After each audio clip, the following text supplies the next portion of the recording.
Our society is at a moment of great opportunity to make right many great wrongs. The Truth and Reconciliation Commission was Indigenous-led and generated 94 calls to action.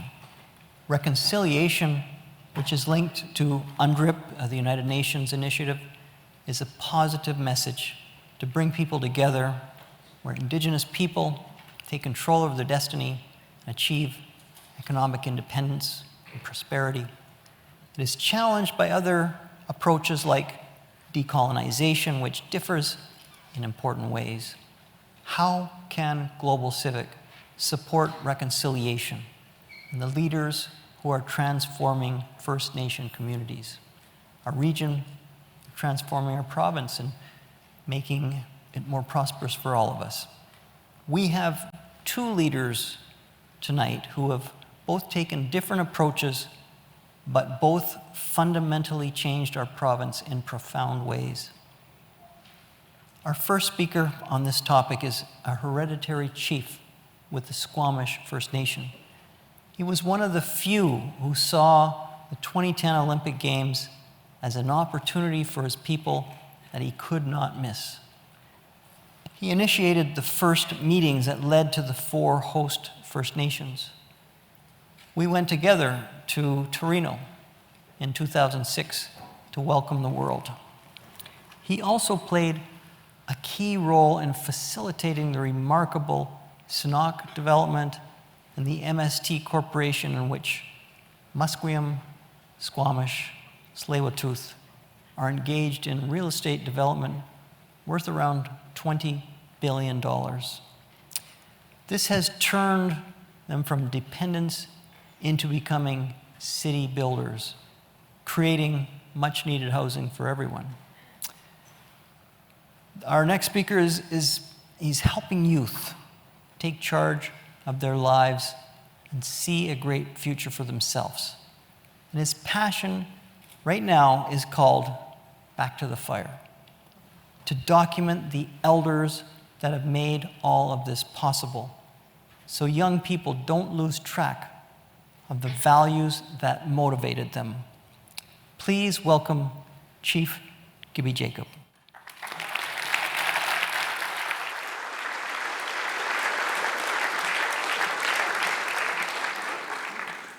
Thank you, Sam, and thank you, Lynn, for the invitation to be here. I came on pretty late. I think we've maybe 3-4 weeks ago. Sam and I were talking about this, and he invited me to come on, and I'm happy to be here. And my ancestral name is Kakeltn. I'm one of the hereditary chiefs of the Squamish Nation, have been so since 1999. Unfortunately, my sister passed, who was a chief before me. So my family chose me to take over the position, and I didn't think I'd get it because I'm the youngest of all of our family, my siblings. I would introduce my beautiful bride of 46 years, Vivian Makwa'oth.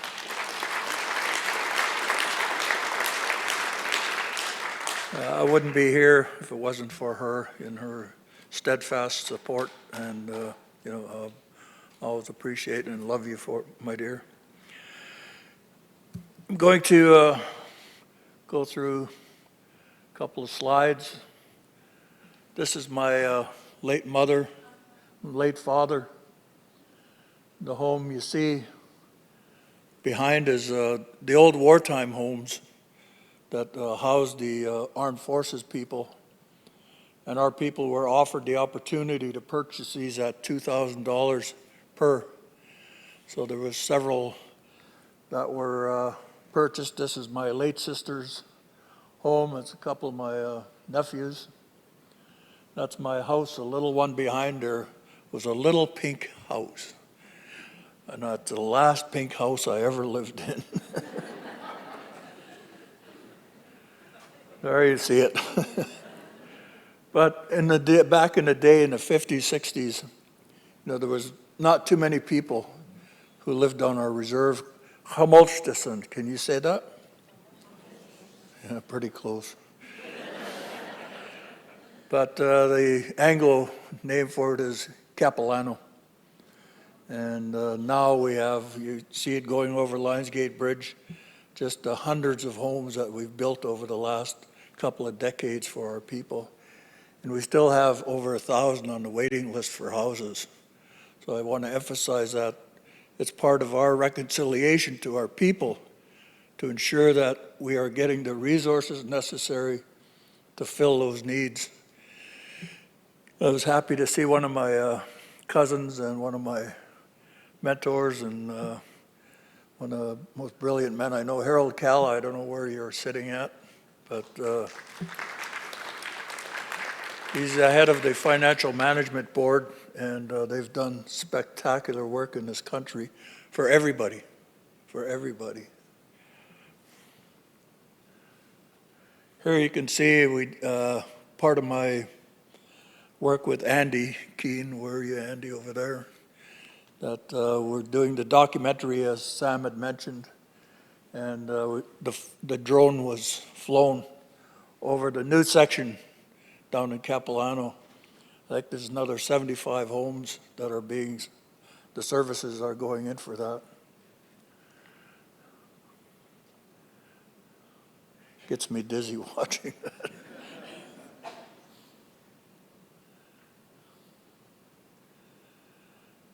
But we supply 80% of the revenue that goes in to build each and every home. The other 19,000 comes from the federal government. But the federal government does put in the money for the capital and infrastructure for the housing projects. We're pretty proud of this, and the next speaker, Ellis Ross, MLA.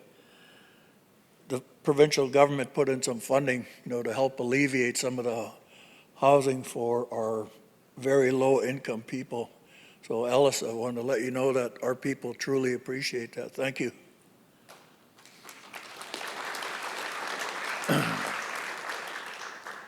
And as you can see me sitting in the middle of the canoe, no paddle. I just told those guys I'm going to chief the heck out of you, you guys paddle. This is when the flame hit Sydney, and the armed forces and the rest of the folks, the people who were looking after the flame, they brought it to a dock in Victoria. And we took it from there to the Parliament House. So that was pretty spectacular, being a part of that particular piece. St. Paul's Indian Residential School, was a school that was in North Vancouver. It was a Catholic residential school. Many of our people over the decades attended that school. I myself attended, but I was a day scholar, so I was allowed to go home after the day was done at school. Thank God, I really feel good that, I didn't have to be separated from my mom and dad and the rest of my family. When they took our people, and especially the older ones, my late father, my sister's here, Sharon, where are you? Our late father, he was raised by his grandfather. Every morning he'd have to get up and go for a shokwam, and that's a bath. They used cedar boughs to brush themselves off every morning. If the river was frozen, they'd have to bring something to break a hole in the ice to get in there. And you want to tell me you want to try that? The polar bears do, I guess. But so anyways, after him and his cousins and his baby brother went through that, they'd go back to the longhouse. They'd dry up, warm up, have breakfast. And my great-grandfather would sit them around the fire and give them all the teachings that he thought that would be necessary for them to move through their life the traditional way. So that was really important to our people, because that's who we are. You know, it didn't change over the centuries. That's who we were. But it changed when they start taking our people to residential school. They broke the circle. They broke the circle of how, what, and who taught our people what. We didn't need trigonometry. We didn't need science. We didn't need French. We didn't need a lot of that stuff, because that was, you know, really not in who we were.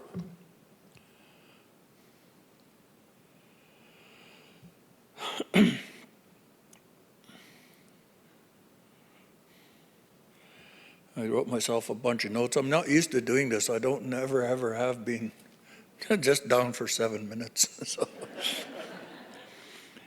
I tell them, you can't boss a chief around, you know. Except my wife, that is. She says, you're the chief out there, you're over here, you're my chief. So the traditional ways, you know, were really missed by a lot of generations of our people. I was a department head in my nation, and one of the things we did on Amalgamation Day, when all our tribes joined together in 1923, asked questions of the children, because we were giving gifts away, so they had to get a stamp every booth to prove that they'd been there. So we'd ask the little kids, well, what village are you from? Oh, I'm from Capilano. That's not the name of your village. That's the name of one of our ancestors, Kayapalano. Kayapalano, say that, Kayapalano. So they said that. I said, Capilano is an English version of Kayapalano, just the same as Chatsalano, Kitsilano, same thing. So I thought, well, what's going on here? You know, why don't the kids know this? And I was getting kind of perturbed. Then I thought about it. The 2 to 3 generations in front of them never got those teachings, never got those place names instilled in them, like the times of our late ancestors. So, as Sam had mentioned, back to the fire, that's my and my team's efforts to close that circle, bring back as many teachings from different leaders in this province who are willing to share what they went through in their lives. The first one is Chief Robert Joseph. Probably most of you might have heard of him. But he's our first, I call them friends, I don't call them interviewees.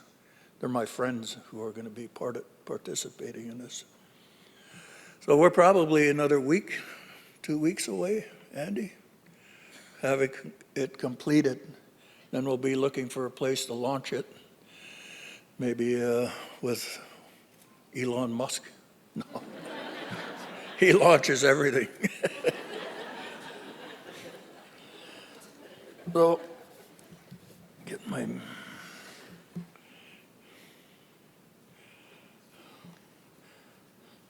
The present day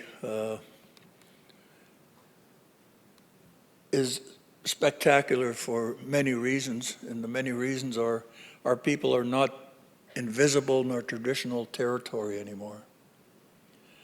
That was when Oka went on. I don't know if many of you remember that. It was a pretty acrimonious time between Canada and the Mohawks. And we have a huge population of children going to school at the time, and still today as well, but we're worried about those children's well-being, you know, having to travel off reserve to go to a school. So we held a 2-day, 2-evening event and invited people. We didn't block the bridge, Lions Gate. We handed out pamphlets inviting people. Anyways, I got a lot more to say, but my time is up, and I knew it. But anyways, I'll be around if you want to ask any questions or anything. We'll be around for a while after. So thank you, Sam. Thank you, Lynn. Thank you, everybody.